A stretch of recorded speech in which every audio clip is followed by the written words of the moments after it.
Essa é a grande diferença do empresário ímpio e o empresário cristão. Né? O empresário ímpio tem que estar lá fazendo estratégia de venda, negócio, rolo, para tentar vender, para poder acontecer. O que é de Deus, a bênção chega. Às vezes tu nem faz muito esforço, Deus bota a pessoa na tua frente. Né? Quando chega o tempo. Porque quando não chega o tempo, você pode se matar como for, que não adianta. Só na base do jejum e oração. Só no jejum, na oração, porque tudo tem um tempo determinado por Deus. E as coisas acontecem, né, quando chega o tempo. Enquanto isso, é processo, meu irmão. Vamos para o jejum e oração. É isso aí. Então, diga-se de passagem a palavra que foi pregada lá nesse ponto de pregação. Eu fiz o louvor, né? O pastor que pregou lá, ele pregou sobre Pedro quando foi liberto da prisão, né? Que o anjo libertou ele da prisão e Pedro iria saindo da prisão e as portas iam abrindo naturalmente, né?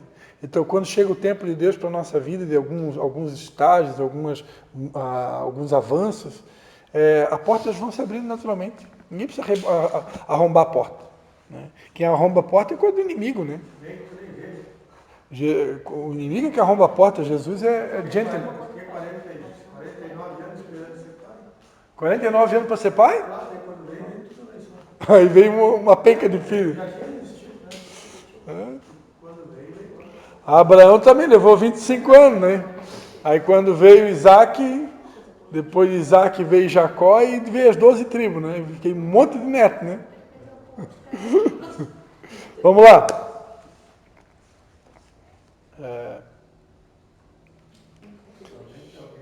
Bisneto, acho que é a palavra correta. Né? Às vezes Deus faz uma promessa, algumas promessas que Deus faz para a gente, dependendo do tipo da promessa, às vezes vai se realizar na vida dos nossos filhos, né? Não necessariamente que vai ser em nós, às vezes pode ser na vida de um filho, né? Como foi o caso de Abraão, né? Que foi no neto ali, Jacó, que se transformou em Israel, é que Deus cumpriu a promessa que ele fez para Abraão. Né?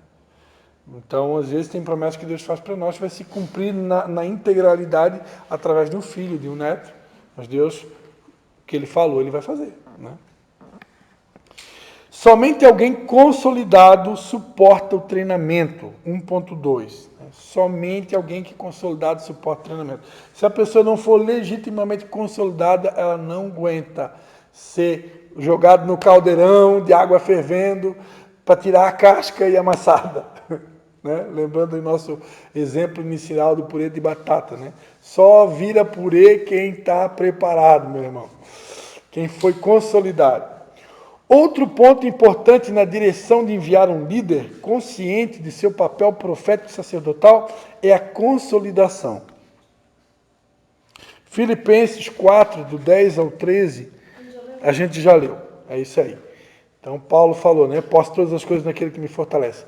Aqui podemos entender esse processo de duas maneiras. A primeira, como uma parte da metodologia da visão, ou seja, devemos levar o novo convertido do pré-encontro ao pós-encontro, matriculando na escola de líderes. Né? Então, esse é o processo do discipulador. Né? Ele tem que conduzir o discípulo dentro da visão que Deus nos deu para trabalhar em todos os estágios. Depois que ele foi ganho para Jesus, seja numa célula, normalmente, você vai, que não necessariamente vai ser na célula, mas a célula é um lugar para isso, né? Depois que ele foi ganho, você já tem que começar a falar para ele sobre o encontro face a face. Ó, tem um encontro que a gente faz, esse encontro é transformador, vai mudar a tua vida, vai mudar a tua história, mas para isso você vai precisar fazer um pré-encontro, né? E depois, então, ele vai fazer o pós-encontro, e aí ele vai aprender a importância dele fazer a escola de líderes. Então, tem todo um passo a passo, né? Então, a segunda maneira de compreender o processo de consolidação diz respeito ao acompanhamento junto a uma pessoa, a fim de que seja levada à maturidade cristã. Né? Isso aqui está ligado ao discipulado. Né? Então, é o acompanhamento do discípulo, é estar lado a lado, é estar junto dele. Não tem como, né, você formar um discípulo de verdade para Deus, né, sem andar lado a lado com ele. Né? Eu preciso estar lado a lado, tem algumas informações que tem que ser olho no olho, né? Jesus disse, né? O filho faz o que vê o pai fazendo. Então tem coisas que eu tenho que estar do lado vendo o pai fazer para aprender como é que ele faz. Imagina, o Vitor vai me ensinar a fazer vaso online, né? Posso até aprender, mas não é a mesma coisa que estar ali do lado, vendo, botando a mão no barro, né? Pegando a massa. É diferente, não é igual, não tem como. Não tem coisa que tem que ser lado a lado. É pegar na mão mesmo e mostrar como que faz, né? Cremos que o sonho de todo pai é que seu filho tenha condições de um dia tomar decisões acertadas e um dia não mais tenha dependência plena de sua pessoa.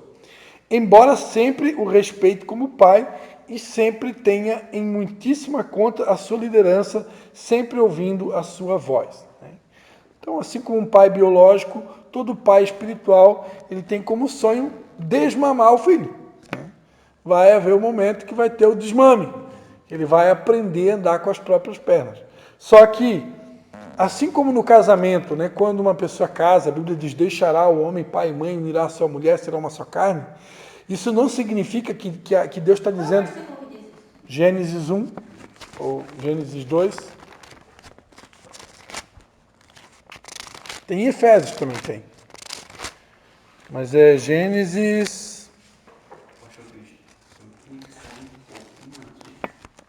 Se precisar sair, Gênesis 2, 24. Se precisar sair, Vitor, pode sair, que já está quase dando o horário, falta 9 minutos. Tá, Vitor, se precisar sair, fica à vontade. Fechou? Fica na paz, tá? Deus abençoe. Então, esse deixar pai e mãe é no sentido de cortar o cordão umbilical. Não é sentido de agora eu vou abandonar meu pai e minha mãe, PT saudações, agora eu vou casar e pai e mãe, ó, fui. Não é isso. Pai e mãe vai ser teu pai e mãe para sempre. Deus não quebra princípio. Honrar pai e mãe é mandamento. Deus não vai quebrar mandamento. Então, deixar pai e mãe é cortar, é desmamar, é aprender a andar com as próprias pernas, cortar o cordão umbilical. Mas teu pai e tua mãe vai ser sempre teu pai e tua mãe. Se em algum momento tu precisar tirar uma dúvida, visitar o teu pai e tua mãe, precisar da ajuda deles, para isso que são pai e mãe. Né? Só que a partir do momento que você atinge uma maturidade, você não vai ficar o tempo todo ali. Natasha, me socorre. Natasha, eu tenho que expulsar um demônio. Natasha, como é que ora pelo enfermo? Natasha, como é que faz isso? O tempo todo, entendeu? Não aprendeu a expulsar demônio ainda? Muita gente não passou por essa experiência, né? É uma experiência que todo cristão deveria passar, né? Expulsar demônio, orar por um doente, é duas experiências que todo cristão deveria ter. É muito bom, né? Para o nosso desenvolvimento, né? De fé, né? Para chegar ao ponto de expulsar um demônio, a gente está bem preparado, porque se a gente estiver fraco, quando estiver em jejum e oração, pode afetar também. Tu tem que confiar e crer na palavra, né? E não ter medo, né? Não tem mais, só que... Mas deve ser, porque tem algumas pessoas que foram criadas, tipo, na igreja e tal. E tipo assim, não é o meu caso, eu não tenho, assim, eu não... Tipo assim, esses dias a gente tava comentando sobre isso. Tipo assim, não é só questão de enfermo ou de uma coisa... Não liga pra mim pra perguntar como é que eu vou orar por nada, né? Fazer jejum de nada, eu, quando faço parte de algum grupo de investimento em Emmanuel, eu tenho que ficar mandando mensagem pra alguma pastora no privado lá pra perguntar o que é aquilo que eles mandaram. Porque eu não sei, porque eu nunca aprendi, entende? Tipo assim, nunca me ensinaram. Então, tipo, quando a gente tava no encontro, eu trabalhei uma vez só no encontro, né? Sim. Nós trabalhamos. Aí eles mandaram, essa semana vai ser um dia de jejum, não sei o quê. Tipo, eu não sei o que é. Eu mandei pra Rose, pastora Rose, me ajuda. Entendeu? Porque, tipo, eu não sei, assim, eu sou muito leiga, assim, eu não... Apesar das pessoas olharem pra mim e achar que, nossa, eu entendo tudo. Gente, é só cara de pleno. Sou assim. Ninguém me ensinou como é que faz essas coisas, então eu tô tentando. Sim, tipo isso. Entendeu? Tem coisas que vai acontecer naturalmente, né? E tudo depende também de qual o propósito que Deus tem para cada um de nós, né? Tem pessoas... Aqui, só para encerrar esse assunto, que eu quero ir até encerrar o item 1, pelo menos, né? Tem pessoas que já têm um chamado próprio para libertação, cura interior, né? Então, é o chamado. Tem pessoas que amam fazer isso. Eu conheço gente que adora expulsar demônios. Então, é um dom, é um chamado, né? Então, dependendo do chamado que Deus tem para cada um, alguns de nós talvez nunca vai passar por isso, né? Porque não é o chamado da pessoa. Mas todos deveriam estar preparados, né? Pelo menos não Sim, não, saber. eu acredito que todos deveriam estar preparados, mas eu acredito, entendeu? Eu acho assim Tem alguns que têm um chamado específico, né? Porque a Bíblia, não é isso, eu acho assim, tipo assim, sim, a consolidação, por exemplo, eu já comentei isso aqui na aula, eu acho assim, que tipo, eu tô sendo discipulada, né, porque fazer escola de líderes é estar sendo discipulada, mas eu não acho que eu sou uma pessoa 100% consolidada para estar sendo discipulada, entendeu? mas é como a gente já falou isso na aula, a consolidação e o discipulado caminham juntos, né? Ao mesmo tempo que tu está sendo discipulado, tu está sendo consolidado. E eu lembro que eu falei na aula, não sei se tu estava na aula, até eu sendo pastor, eu estou sendo consolidado. Que embora eu creia em Jesus de todo o meu coração, mas essa consolidação de ser firmado cada vez mais, ela é também um processo, né? Então a gente está sendo consolidado e discipulado eternamente, até a volta de Jesus. Isso não acaba nunca. A diferença é que serão sempre níveis e estágios mais altos, Tipo né? assim, a gente como obreiro da igreja, né, como tipo, quando teve o congresso de homens, Sim. foi uma coisa que a gente internamente a gente questionou, sabe? Tipo assim, e se acontecer alguma coisa? Estamos preparados como obreiros da igreja? E aí foi assim, um unissom, não. Entendeu? Tipo assim, de que ninguém se sentia preparado para se realmente, porque o apóstolo é uma pessoa assim bem forte de oração, então tipo assim, a gente, né, tentou se preparar para se aconteceu, mas tipo assim, claro, não ocorreu, mas a gente já ficou com aquela, digamos assim, preocupação de se acontecesse, se a gente estaria mesmo preparado como igreja para uma situação daquela. Qual a situação? Qual a situação que ele falou? Qual a situação? Situação daquela, tu falou. Qual situação? Tipo, porque o apóstolo Wesley é bem assim de expulsar, Entendi. as pessoas se debater, Sim. enrolar aquelas coisas assim meio misteriosas. E aí a gente, né, tipo, organizando as coisas do congresso, daí foi falado assim no meio, com várias pessoas juntas, tipo assim, todo mundo que estava no local disse, eu não sou preparada para isso. Foi uma pessoa que disse, se acontecer eu saio da igreja, Deus me livre. Tipo assim, saio na hora, tipo, sabe, fugindo assim. Eu disse, gente, eu também não estou preparada, gente, mas peraí, se acontecer, tipo assim, o cara tem que estar. Algo que eu tenho que ter em mente, né? Jesus disse, eis que vos dou poder, né? Autoridade sobre serpentes e escorpiões, né? Todo o poder do inimigo não vai nos resistir, né? Então, o poder e a autoridade já nos foi delegado. Agora eu preciso crer nessa palavra, preciso confiar. Em primeiro lugar, eu tenho que ter uma vida santa, né? Porque o que nos dá autoridade é a santidade. Se eu tenho uma vida santa, eu tenho autoridade sobre o inimigo, ele tem que sair, né? Maior é o que está em nós do que aquele que está no mundo. Pode falar. Eu só estou tendo dificuldade com uma coisa, que eu sempre penso, estou tentando, mas é uma briga. De manhã, de madrugada, a levantar para orar, né? E até tenho que comentar com a Rosa no domingo e na terça ou na segunda, do nada eu me acordei, às 3 horas da manhã, olhei, não, estou não trabalhar 3 horas, mas nem me toquei, tipo assim, não foi eu que acordei, né? O Espírito Santo me acordou, porque dormiu uma pedra. Aí, tipo, além de eu me levantar e lá orar, eu fui dormir de novo. E depois, quando o celular despertou para me trabalhar, eu assim, nossa, mas eu me acordei, eu me lembrei.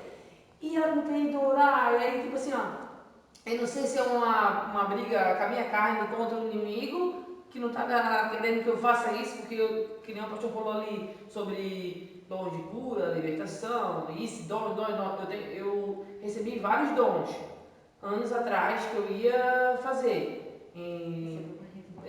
Só que eu não estou conseguindo fazer porque eu não estou conseguindo alcançar esse objetivo que é mais até madrugada para orar e quando eu penso em fazer algo vem Aí agora essa semana até aconteceu uma coisa comigo que nunca tinha acontecido também. Eu não escutei música, não escutei nada, estava trabalhando. Aí eu fico pensando, será que o Espírito Santo ou será que é coisa na minha cabeça? Veio na minha cabeça assim, na minha mente, Miqueias 3. Aí eu disse, vamos, puxa o celular e ver o que é falar sobre líderes.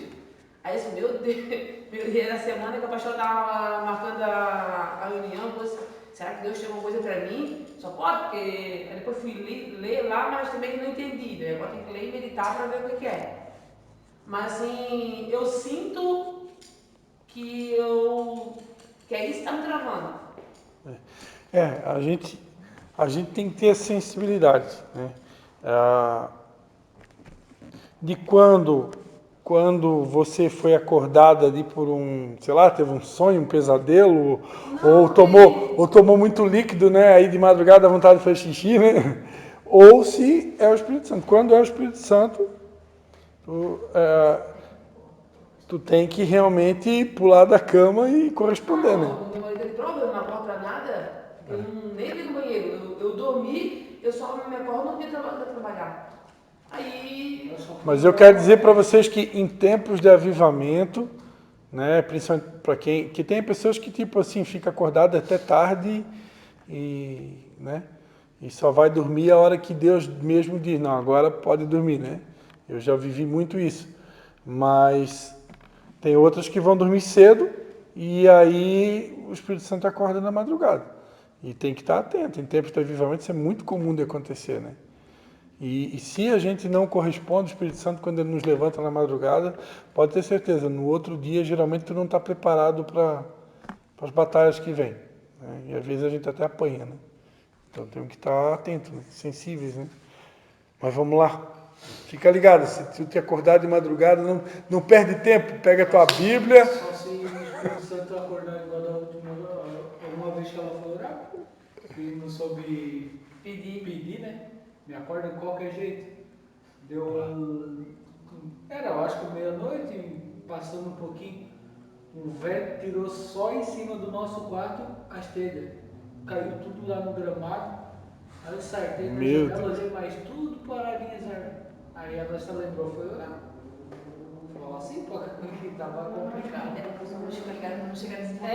É porque eu pedia, né? Aí ele me chamava, eu escutava a voz, eu me escondia, me tapava assim, tava só assim, com medo. Aí quando eu troquei de casa, fomos para outra casa nova, aí eu disse, eu estava cansada de tanto pedir e não consegui, né? Eu disse assim, hoje eu não vou estar apertar nada, o Senhor me chama. De qualquer jeito, mas o Senhor me chama. Até que ele chamou. Aí virou tudo aí, eu acordei. Às vezes pode acontecer de se comportar como Samuel, né? Deus chama e o Samuel ia lá, Eli, foi tu que me chamou. Mas vamos lá, vamos encerrar aqui então. Se a gente orar antes de dormir pedindo Deus, me acorde na hora que tu quer, ele acorda na hora que ele quer. E às vezes ele vai ter que acordar bem mais cedo, né, do que o horário que o teu despertador toca, pode ter certeza. Vai depender do propósito. E vem dependendo do horário, Deus te acorda, tu vai lá, tu vai orar um pouco, vai ler a Bíblia, Deus vai te dar um texto para te ler, tu vai meditar um pouco naquele texto, de conforme for o horário, tu volta a dormir, entendeu? Depois tu volta a dormir até o horário do teu trabalho. Então, às vezes Deus tem uma direção específica, aí tu vai falar, depois que ele terminou de falar, volta a dormir, entendeu? Mas não vai dormir antes de ter certeza que a missão foi cumprida, né? O que Deus queria falar contigo naquele horário. Uma coisa também que é importante, né? A nossa caminhada cristã, a Bíblia diz, né? Não andeis ansiosos por coisa alguma. Então, na caminhada cristã, eu não posso ficar ansioso. Nenhuma mesmo, eu não deveria andar nenhum dia ansioso. Mas o que acontece? Se a gente relaxa na oração, não aprendeu o hábito de orar em todo o tempo, tu pode ficar ansioso. Então, às vezes, o fato de Deus nos acordar na madrugada também é para poder botar a vida de oração em dia. Para estar no outro dia tranquilo, zen, em paz, entendeu? Eu já passei essa experiência, tu dormir ansioso. Aí, claro, tu vai acordar ansioso e vai começar o dia na ansiedade. Né? E aí, tu tem um dia horrível, né? Porque uma pessoa ansiosa, a coisa não flui. Né? Tu apanha do inimigo, né? Cremos que nenhum pai quer que seu filho seja eternamente um bebê. que não tem condições de tomar decisões, ou mesmo que seja dependente de seu pai em tudo, né? Ou para tudo, né? Trabalhamos para gerar filhos espirituais que saibam administrar com autonomia, responsabilidade, respeito, santidade e temor a Deus a seus líderes. Então, vou repetir. Trabalhamos para gerar filhos espirituais que saibam administrar com autonomia, responsabilidade, respeito, santidade e temor a Deus e aos seus líderes. Para encerrar a aula de hoje, 1.3. Recebendo treinamento para prosperar na visão, a aliança, né? Que são os passos da visão. É dentro desse processo do envio, né? Então, primeiro, ninguém é enviado sem primeiro que seja ganho. Depois, somente alguém que é consolidado vai suportar o treinamento. E 3, recebendo treinamento para prosperar na visão, aliança. A esta altura do campeonato, o discípulo já tem dentro de si a consciência de que precisa de algo mais a fim de que seja e tenha o que Deus planejou para ele. Treinar fala de municiar, né? Armar a pessoa, dar ao soldado armas com as quais poderá lutar sem ser destruído, além de ensiná-los a usar estas armas. Lembrando que a nossa guerra é uma guerra espiritual, né? Em nosso caso, falamos de uma batalha espiritual, na qual não podemos usar armas carnais, mas espirituais em Cristo Jesus. Né? A palavra de Deus diz que as armas da nossa milícia não são carnais, mas poderosas em Deus, né? Para destruir sofismas e todo argumento que se levanta ao conhecimento de Deus. Então, lá em Efésios 6 diz, né? Tomai toda a armadura de Deus para poder suportar no dia mau. Então, são armas espirituais, né? Que a gente usa. Então, no processo da visão, precisamos compreender que o treinamento dos discípulos se dá plenamente na escola de líderes, né? Que a escola de líderes é o ambiente próprio para o discipulado. É neste ambiente que os novos convertidos ganham firmeza para a sua fé. Nesse lugar, eles ganham ferramentas, né? Conhecimento, munição, as quais poderão usar nas batalhas travadas do seu dia a dia. Na escola de líderes, há o compartilhamento de doutrina básica e, com isso, podemos vencer as ciladas armadas para nós pelo nosso inimigo. Além desse instrumento, precisamos atentar para a caminhada dia a dia, junto ao nosso discipulador, a fim de que aprendamos com ele aquilo que ele tem recebido de Deus. Amém? Então, vamos parar por aqui. Semana que vem a gente conclui a partir do número 2, o item 2, né? O que preciso para ser enviado. Vamos ficar de pé?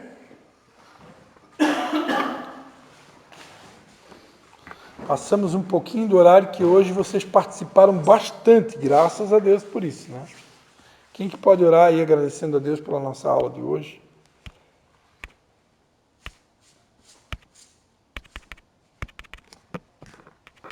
Quer orar? Não, eu oro também, não tem problema. Pode orar, Edna, então.